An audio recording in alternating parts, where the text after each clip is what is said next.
Recording. Okay, good morning, all of my pride and my joy. I've been trying to come up with a good name for all of my viewers, and I think pride is great. It has to do with lions, and it's a good feeling to have pride. So today we're going to be speaking with Rob Lohman, and let me introduce myself. I am Coach LS, and I guide entrepreneurs and unpublished writers into their vision, their success, whatever success is to them, because that's what matters. That's where they're going for. And so Rob's going to talk about a book that he already has out and about his new book that's coming up. And Rob, go ahead and say hello. Hey, everybody. Good to see you. Good to see you. Always a pleasure to spend time with you, Linda. It's always good to talk to you. I love it. Yeah, it's one of those beautiful days in Colorado, right? It was like crazy windy all weekend for my kids' soccer games and stuff. And now it's just kind of a beautiful day, but still a little cold. So I'm looking forward to getting out there this week and enjoying some nicer weather for sure. All right. Yeah, we had a beautiful day yesterday. We've got the wind again today, so look out tomorrow. Yeah, right. Yeah. So go ahead and tell us a little bit about your book.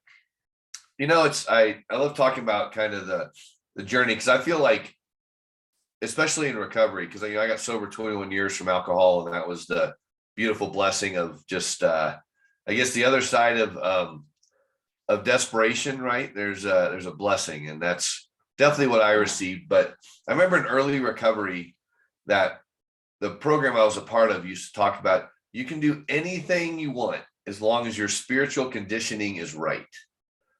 You know, and that really resonated with me, because that carried into not only, we can talk about the first book I wrote, but also just the journey of recovery and just learning about, like, oh my gosh, I'm going to go try this thing. I've never done it before, but really I'm told that I can do anything as long as my spiritual conditioning is good. And so that led to a lot of cool things of just, again, the blessing of not wanting to die from substance abuse anymore. And you know, that was a catalyst into the first book I had written, because when I got sober, I was in commercial real estate, and then I became an 8th grade algebra teacher.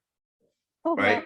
Never done that before, but again, I pursued things that some of those, you know, like career testing things would show you, like, you're a teacher and a pastor and a counselor, and I'm thinking, I don't know. Well, okay, so I got this job teaching 8th grade algebra in North Carolina. And I remember the athletic coach came up to me one day and said, "Hey, Rob, would you coach the girls' softball team?" And Linda, I was cracking up, because I'm like, well, I played softball, but again, recovery tells me I can do anything as long as my spiritual conditioning is good. So why not? And coach said, "Now, whatever you do, don't let parents," he like leaned in. He's like, "Don't let parents help you coach, because they're going to favor their child." Oh, yeah. So a couple days later, a couple parents asked me, said, "Hey, can I help you coach?" And I was like, "Sure, help me out." And it was great. It was so much fun. But, you know, that led me to realizing I really had a heart for students. Yeah. You know, I really cared about students, because when I went to college, I wanted to be like my grandpa, who was a doctor, but I was too much of a drunk, a party guy. And so I didn't pursue medical school. Right. And so I ended up leaving the North Carolina as a teacher, and I went and got a job as a college career counselor in Indiana. Never worked at a university before, didn't have an education degree, but I worked in the Career Development Center, and all these students that were coming into me, kind of like people new in recovery, like they don't really know what they want to do. Yeah. Or they're doing stuff because someone else wants them to do it. So I got on this kick of just kind of like, okay, well, what do you really want to do? And the students say, "Well, my mom wants me to be a teacher," and because she was. I said, "Well, yeah, but what do you want to do?" They say, "Well, I don't know yet. I haven't really thought about much else." And so I would encourage them to explore. Right. And in the midst of me encouraging students to explore, God started, just like, and I believe it was him, downloading these things to me, because I would literally I started putting a marker by my bed, because I had these, like, you probably have all these late night ideas, don't you? Yeah, there's so many people I know that have a notebook, just an empty composition book right next to their bed, 2 or 3 pens or pencils. So if one runs out of ink or the lead breaks, they grab the next one. Who write down all these ideas, go right back to sleep. Yeah. Yeah. It was crazy because I started doing that. I would literally wake up in the morning and I would write notes on my wall. And I never took a picture of this, Linda. I wish I would have, but I wrote notes on my wall and I'm like, what is happening here? And then all of a sudden what started happening was I would think of, man, I remember reading that news article or an article in National Geographic or something where someone said, I love what I do. And that caught my attention. So I started going to Barnes and Noble and I would just start reading magazine articles about people that love what they do. Like I could see your story being in one and I'd read that. I'm like, oh my gosh, this lady loves what she does. I'm going to call her up and see if she'd share her story with me. Okay. This is getting to the book. And now I'm not a videographer. I wasn't a writer. I just thought these stories were great. So I just started calling all these people and I'd say, okay, Fred in Washington, I read his article and he said he'd let me interview him. So I put a little regular sheet of, paper you put in your printer on the wall and I put Washington and Fred. And then all of a sudden this map started forming on my wall with all these, like one sheet of paper. And I'm like, man, I'm going to go interview all these people. So I thought, what am I going to do? Well, I'm going to buy an RV. A passion of yours, right? So I went out and bought this 35-foot motorhome with this vision of traveling the country and making a documentary about why people love what they do. Now, here's the other thing. I knew I could do this because my recovery community was all around the entire country. So anywhere I went, I could call ahead and try to find like a local sponsor or meetings or something like that, just to roll into town and I know people. And so day one of the Momentum Journey started. So I called it the Momentum Journey. And the name of the book is called The Momentum Journey Breakdown at Exit 63. And it's a book about persistence, passion, and perseverance designed to inspire those in need of inspiration, right? So here I am. I got this 4-month journey scheduled with these 2 recent college grads. They were boyfriend and girlfriend. Their parents were pissed that they were coming with me because they just spent all this money on college and they're going to go with their former college career counselor on a trip around the country, right? So we bought the RV, we gutted it, we built beds, painted the outside. Mel and Eric, I mean, they're no longer together, but they painted a cool map on the outside. So here we go, right? We're ready to go. And I know that you have no clue about RV troubles. So here we go, and we're getting ready to go. And the day before it's supposed to go, it rains, and then the roof leaks. Oh no. I was like, oh no, holy cow, this isn't good. So we fix that, and then we leave a couple days later. And then we drive from Fort Wayne, Indiana down to Indianapolis, and it dies. It stalls out.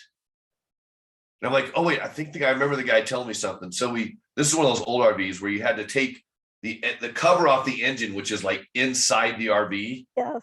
Yeah. Between the passenger and the driver's seat. Yep. And it was like, so we had to pour a little bit of gasoline in the carburetor to get it to go. Whoa, firing right up. And then we're driving along. We get on the highway and there's an accident on the highway. And so we had to like stop and pull over and the RV died again. Right. But every time it died, we found people that had a story to tell. Awesome. And we pulled out the camera.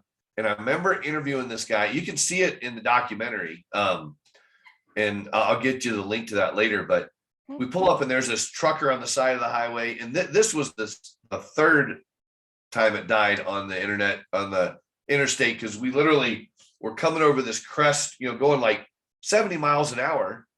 And right when we got over the crest, traffic was dead stopped. Oh. And so Eric, who's like just graduated college, is driving this big RV. And the next thing you know, Mel, who's the girl, my dog, Max, and myself were like up against the front window, and Eric had to slam the brakes on, and we literally squeaked in next to the guardrail and next to a semi. And he somehow got God got us right there. And we were parallel right next to this huge semi.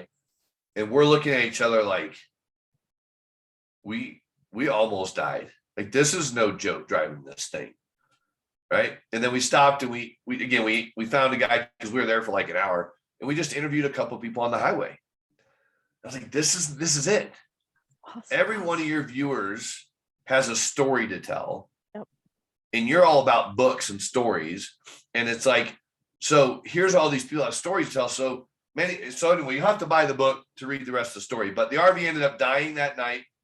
And really cool what happened that evening with total God thing, just beautiful story. But in the middle of all that, I had this philosophy in my life that things happen for a reason. Yes. It was like childlike faith. It was kind of like, well, I don't know why that happened, but it happened for a reason. And then we look back and go, oh my gosh, that's why it happened. So I ended up leaving the RV in Vandalia, Illinois, obviously at exit 63, as the book says, breakdown at exit 63. Left it there, went back to Texas. My parents helped me get a car, and I moved out to Edwards, Colorado to live in my brother's basement. And I literally moved there, and I just started interviewing entrepreneurs in the Vail Valley here in Colorado. Nice. And they all had stories to tell. And the only qualification was, do you love what you do? And they said yes. So I've never published a book. I went to the library and checked out like 8 books on how to self-publish a book. Nice. And basically they all said the same thing. So I just grabbed one randomly and said, I'm going to use this book. And just started reading through it. It was like, here's how you form. And it was, this was what, I wrote this book in 2004, which is totally still relevant today. Yeah. But it was like, okay, here's how you format a book. And I'm on my computer, not asking anybody for help, one of my flaws. And I said, I'm going to get this done in 6 months. And the documentary done in 6 months. Wow. And take my own time to learn how to do marketing, which if I knew then what I know now, I'd probably be speaking on every college campus in the world. But I didn't. So I set up college campus visits. So I ended up publishing the book, and 2,000 copies were delivered to the ground level of where I was living on my birthday. Okay. And I wonder if the actual date's in here. Let me look. I don't know if I put that in the front or not, but anyway, on my birthday in 2005, now keep in mind, I'm 4 years sober at this point, right? And just loving life. But 2,000 copies get delivered on the ground floor. And I literally set the camera up and I videotaped myself moving them all to the first level because I was on the 3rd floor. Wow. And I'd reset the camera up and I'd move them all to the 2nd level. Meanwhile, the guy I'm renting the room from has no clue I'm even doing this. So he comes home and there's 2,000 books in the hallway. Oh man, it was crazy. And that was like how I learned to do my first book. And the way I sold them was I went to my buddy's wood shop and I created these little mini, it was like they could hold 12 books in a little can. And in front of the can it said, there was a big sign of it. It said local author. And then on the can it said, take a book, read a book. If you like a book, pay for it. If you don't, put it back. And I would end up, and these were all over the Vail Valley and like Grand Junction and all along the I-70 corridor. And that's a long ways.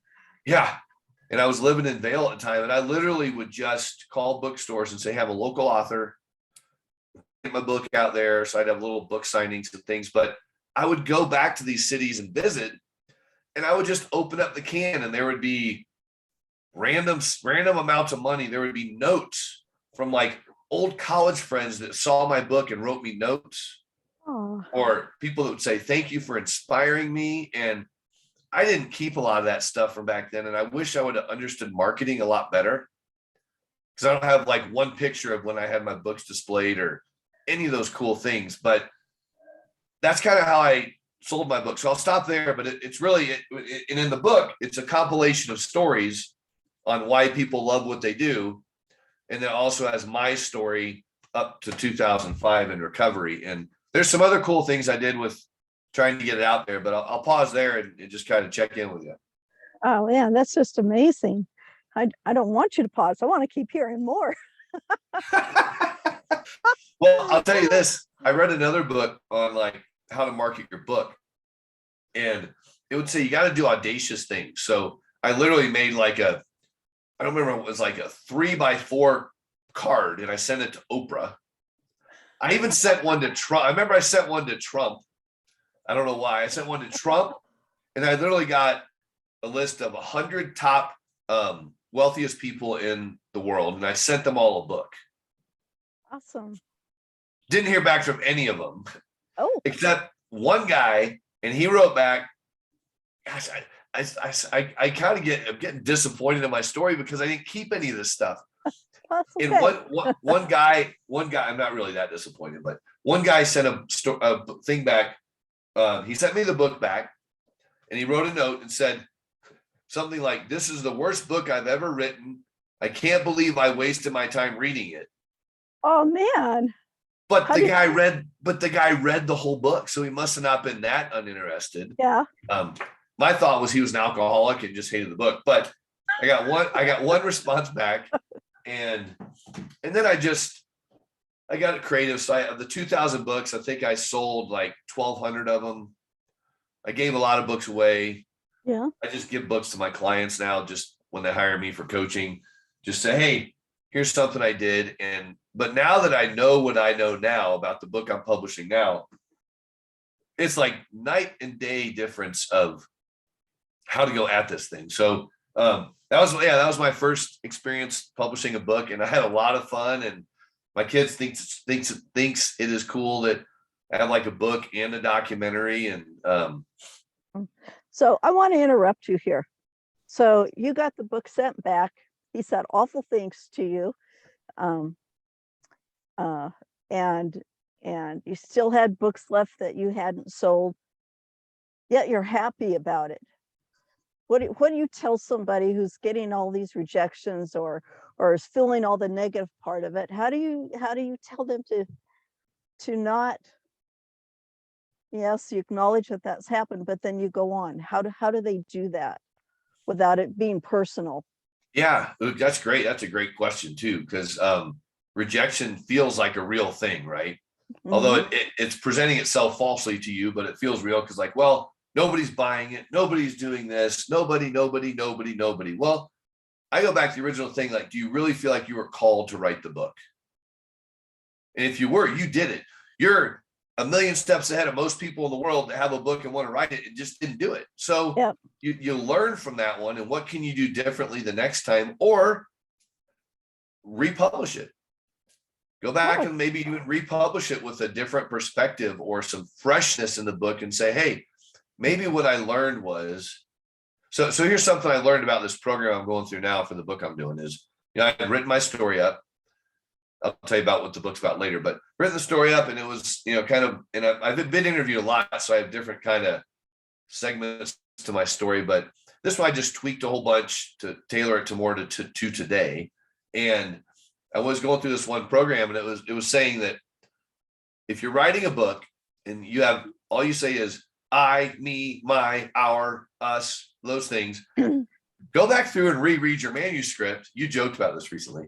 Reread your manuscript, and you'd be shocked at how many times you say my and I and our, and mhm. this guy knows what he's talking about. So going back through that, I'm thinking, well, how do you tell your story for a reader to engage in it when it is your story? And you have to say like I and my, but it was these great techniques on how to shift it back to, well, when you and bringing them into your story while you're telling your story. And it's kind of an art. So I'm looking forward to how that's going to come together. But what I did, Linda, is I actually today, because there's books in development, I literally just sent my story to my editor to have her read through it and say, hey, how much of this would you change?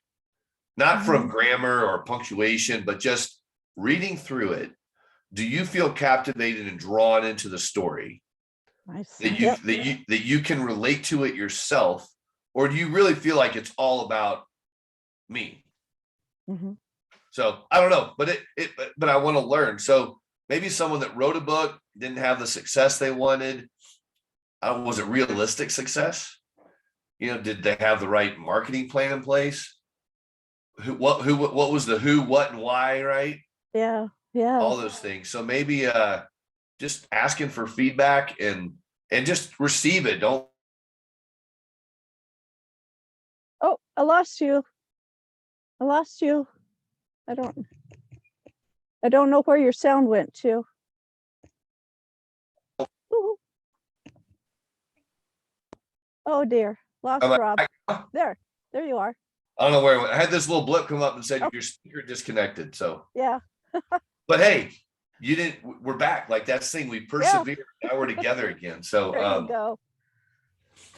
Yeah, there's just some people are just miserable and they're going to try to make your life miserable if you wrote a book and say this book sucks. Like, I think it's the worst book I've ever read. I'm like, well, you read it. Thank you. Like, yeah. But I think it's kind of like, what's the purpose of the book? And because I heard on the speaker best author thing I'm a part of now, they talked about and things that you share too about helping authors move forward, right? It's maybe they can rewrite the book and just say not republished, but there's some word people use in like a relaunch or something, and just, I don't know, try it out again or scrap it and just learn and write a second book like I'm doing now. There you go. No, that's some really good points that you brought out, and I like the way you change it. You pointed out that it's your story. You're telling your story, but how do you change the wording to where it's still your story, but the reader feels involved in it? I'm doing a training today at 1:00 Mountain Time, just so anybody wants to know.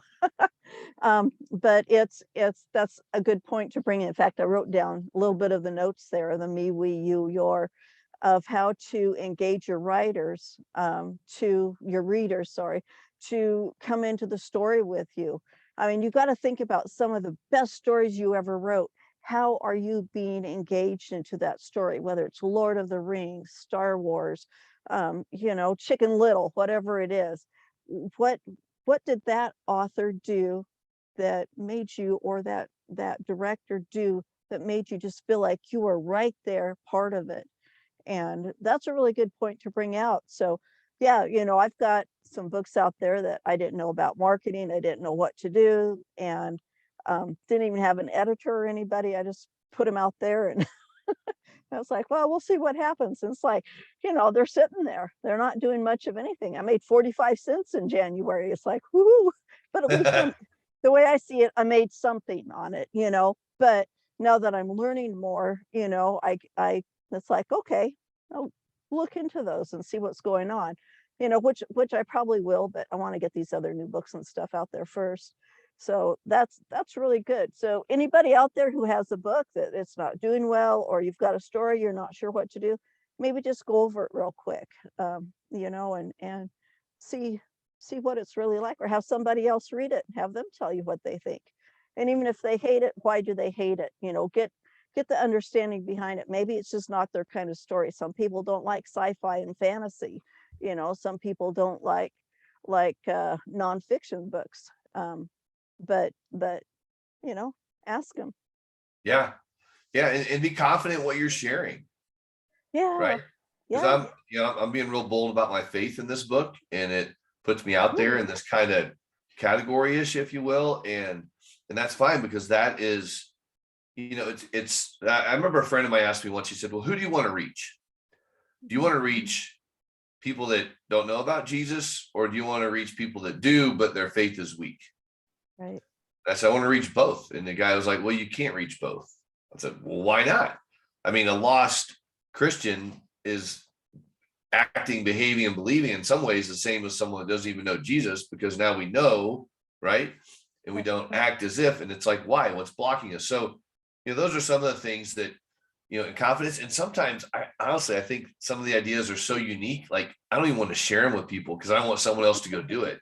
Because I started looking for ways like, okay, there's not a book out there like not the next one I'm doing, but the one after that, which potentially could come out before, I don't know. But I felt like it was really clever. So I scoured Amazon and look around. Okay, there's really not one like this one, right? Or there is something, but it's not quite. And so even the next book I'm looking at, it's, I interviewed about 20 experts, narrowed it down to 10. for my book, right? And I love to creative write. That's kind of my space, but I have to be in the mental space to creative write. Okay. That makes sense. It's Yeah. like the kind of like my life and activity needs to be freed up enough to where I can do it. So, but I wasn't in that space. So I literally had these interviews I did with people, hired Katie, hired Katie to write she wrote my creative story from all these interviews. And then I took what she did, I sent off to an editor, right? That used to be a professional editor. Now she's, that's not what she does like full time anymore, but kind of freelancing it, right? So sent it to her, and she just finished there's 10 people I interviewed. I think she has one more to do today. Then that's done. Nice. Right? Those 10 chapters are finished. And then she's going to go through my story and help me tweak that. But then I also have the expertise I do as an interventionist and walking people through exactly what they could expect. Because like Nick and James always say, like, just give. You can give the blueprint, you can read through it, but you need someone to guide you and walk you through it. You can see how to build a house. I can look at a blueprint and go, oh, I just take that kind of screw with that kind of 2x4 and it's done. But if I don't really know how to do it well, so you need like a contractor. So me, kind of like the interventionist contractor, if you will, walking families through how do you help a loved one break free from addiction, but also like what are the questions you need to ask along the way?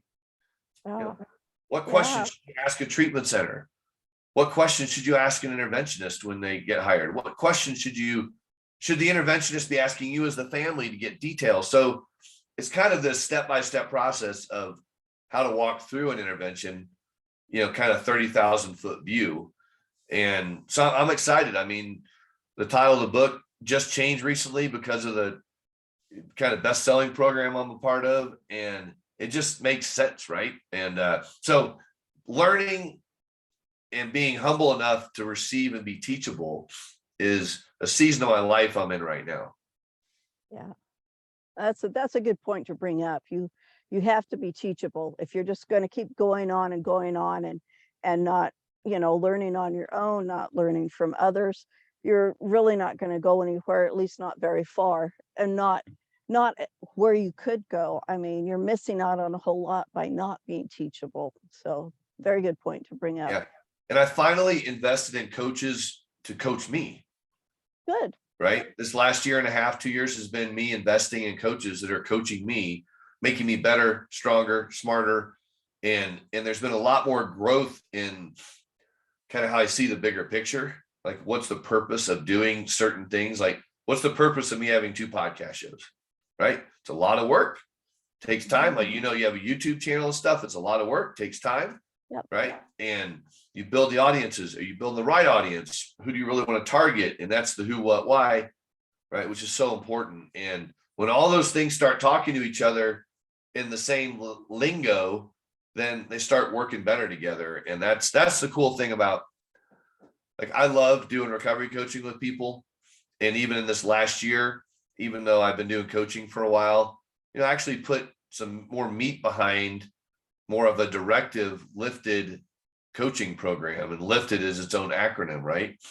Mm-hmm. And lifted interventions, it's an acronym for lifted interventions. And how do I do them? And why have I come to that conclusion on how to do these things? And then there's the big umbrella of lifted from the rut. What is lifted? And part of it, again, I'd probably say 40% of my clients are not Christians, but they know I am. And they'll say, hey, we're not a Christian, but we know you are. And I was like, all right. I joke sometimes, depending on how the conversation is going. I'll say, well, I just won't bring worship songs and the Bible to the intervention. But just so you know, Jesus is coming with me.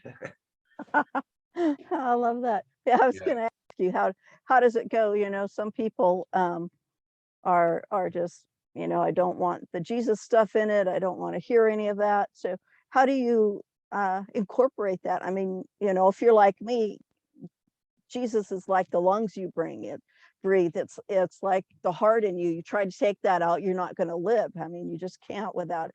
So when it's such a part of you, how do you bring it into others without being preachy or beating them over the head with the Bible? I mean, I know what I do, I know what some other people do, but what does Rob Lohman do? Yeah, well, one, as I listen a lot in the beginning to pick up on some maybe Christianese language or some wounding that has happened in their life, right? Because when those, usually when people call me, it's kind of the middle of a crisis for a lot of people, or just a life transition if it's more coaching. But from an intervention perspective, I'll listen. I'll say, hey, just want to ask you this question because I'm listening.